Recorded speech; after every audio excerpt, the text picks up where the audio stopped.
Hi, everyone. Must be Monday.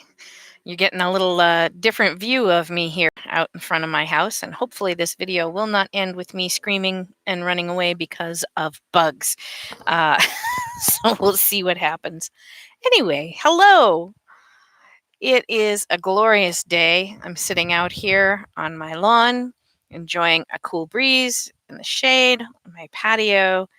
Uh, and I wanted to do the video from out here because I wanted to make myself think about how to invigorate my creativity.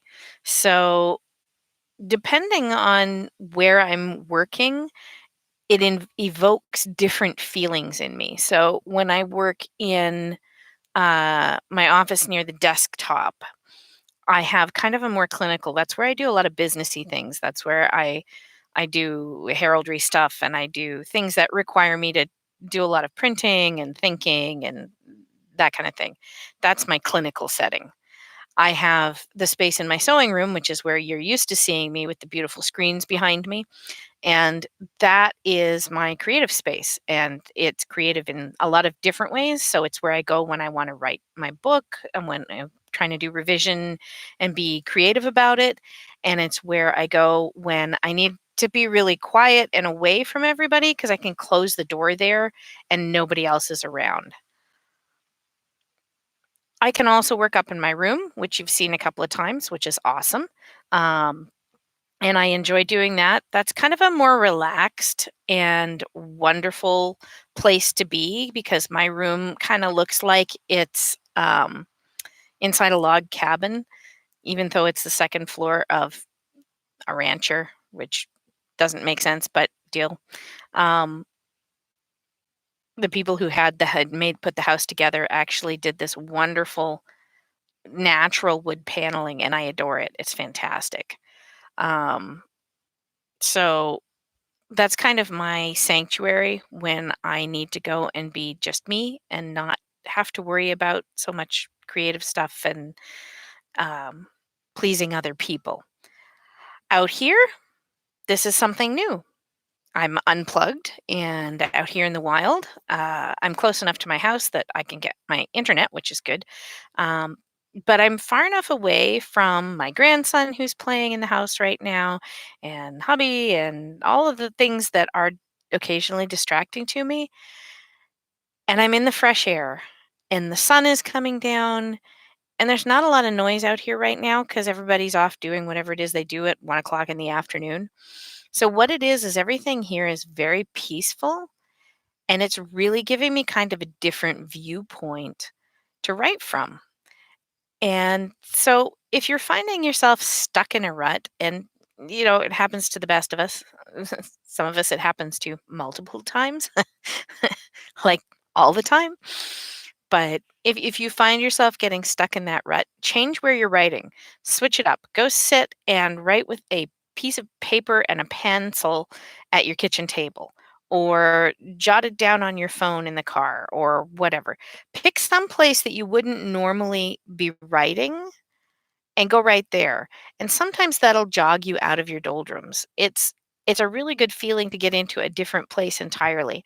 And that's actually one of the reasons why I started doing this series down at the writers group on Mondays in Jaffrey, because it was out of my house and out of my usual comfort zone.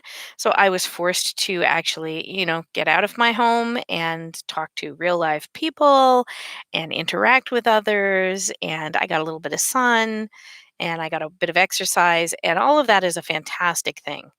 Um, and it's really important because if all you're doing is sitting in a chair, you're not engaging all of your brain and you're not engaging all of your creativity. And I think that's a lot of where those mental blocks come from, is that inability to get up and do a change. And don't get me wrong, I don't want to diss you because I do the same thing, and it's what I have been doing, and it's only because of a couple of really awesome changes in my life in the past year that I'm actually out and doing all of this. Um, it's really nice to get out of my shell, and I recommend it. It's a good feeling. Um, One of the other things that I have been doing to kind of push myself out of that comfort zone and into a more creative space, because let's face it, when September rolls around, the second week of September, kids are back in school. I need to start writing again and be serious about stuff. No more lackadaisical summer. I'll get to it when I get to it. I have to actually sit down and work for a living and do things. Therefore, I I need to get my brain working more efficiently. And so I've been walking, and I didn't think I would like it. I thought I would hate it. Previous adventures into the wild were uncomfortable. I will say that being in love does wonderful things for my creativity and my upness. But on a completely separate thing, just getting out of the house and finding the right music. I went tripping around on Google Play and looked in the oldies stations, and I found one that's just called the Oldies. And it has everything from they had Straighten Up and Fly Right, which is a song from the 40s, which I absolutely adore, straight through to Michael Jackson's Thriller, and a little bit of everything in between. Most of it is like late 50s, early 60s, Chubby Checker and the Rondells, and just all that kind of stuff. So it's kind of bouncy and fun and light, but it gets me moving. And so what happens is, instead of sitting in the house and either on the recumbent bike or whatever it is that I'm not doing or pretending to do for my exercise, I'm out and walking. And I've found that 2 miles, which is kind of my daily or mostly daily walk time, it goes so fast. It's 40 minutes and I'm out the door. I'm bebopping along. I'm in this beautiful area because, I mean, if you look around me, you can kind of see how gorgeous it is here. And it's like this everywhere around me. Um, I adore walking out here because it's so beautiful. I have my phone with me because I'm listening to music, so I actually can take pictures, and these things give me ideas. They make my brain start functioning in new and exciting ways, and that's reflected in my writing. So it's something that you can do too. Change what you're eating, change what you're reading, change what you're doing with your life. And we can't all just get up and change jobs, but everybody can go out for a walk. It's free. Play Pokemon Go even, or whatever the new Harry Potter thing is. Go out and just get out of the house. Going for a drink at the bar or going to a friend's place and playing Dungeons and Dragons or finding a new album and listening to it. Or yesterday I went to Fitchburg and I went to listen to the Fitchburg Military Band, which was awesome. They played some more modern stuff. They played some big band stuff. It was great. I get to sit and bebop to music. I got to enjoy the fresh outdoors and clean air. I get to watch ducks on the pond. All of this is invigorating my soul, and that feeds into my writing. So if you find that you're bogging and you can't get the words for whatever reason, they're just not coming, or you're stuck in a rut, or you can't find what it is that you're looking for, make a change. Doesn't have to be a big one. Maybe you walk to the corner store and back. Maybe you change it up and have oatmeal for breakfast instead of eggs. Maybe you um, put on 1950s top hits instead of listening to modern music or 80s rash crap. It doesn't matter what the change is. What matters is the change itself. And I can't stress that enough because it's really important. Um, Making changes in your life actually helps make changes in your writing, and that again makes changes in your life easier because everything just gets a little better. There's like this circle that you go through, and you have to find a place on that circle where you can break it so that you can get out of the doldrums. And for me, the walking really did it. Getting out of the house and going for a walk has really kind of cleared my mind and left me more open to looking at different things.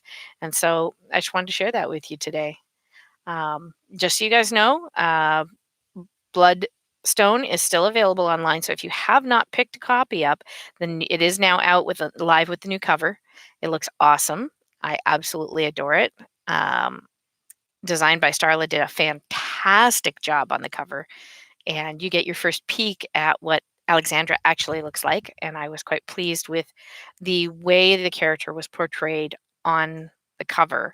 So I hope that you'll enjoy seeing that as much as I do. Um, but Blood Water will be coming out hopefully sometime in September. The Ren Fair circuit and life circumstances set me back by a couple of weeks, but I'm not horrendously behind. I still have a final edit to do, but it's looking pretty good. I have a problem place that I'm trying to fix before it goes out to you guys because I want you to pick up the book and read and get as excited about it as I am. And I don't feel like it's quite there yet. So I'm working it, trying to make it happen. But that's coming out soon. And then I'm going to start work in November on the Reenactors Cookbook. So that is a whole other ball of wax and goes together in a completely different way. But it's absolutely fascinating. There's going to be a ton of history. Well, there's already a ton of history in it.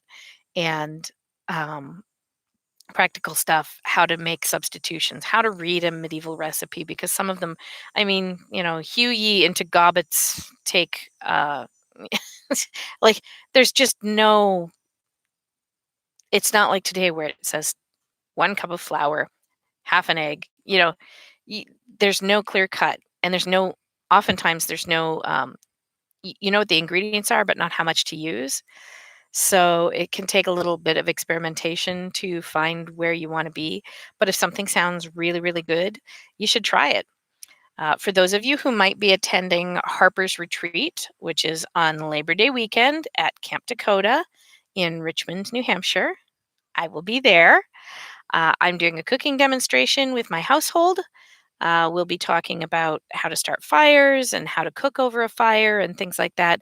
And that probably will be videotaped, well, whatever they call it now, videoed, um, for later publication. But anybody is welcome to come. It's a great event. You can pay at the door. You can come for the day. You can come for the weekend. You can stay in a tent. You can stay in a cabin. It's all up to you. If you look online for Harper's Retreat, SCA, you will find the information. It's on Facebook as well as having a web page. Absolutely great event. And like I said, I'll be there. I'll be cooking.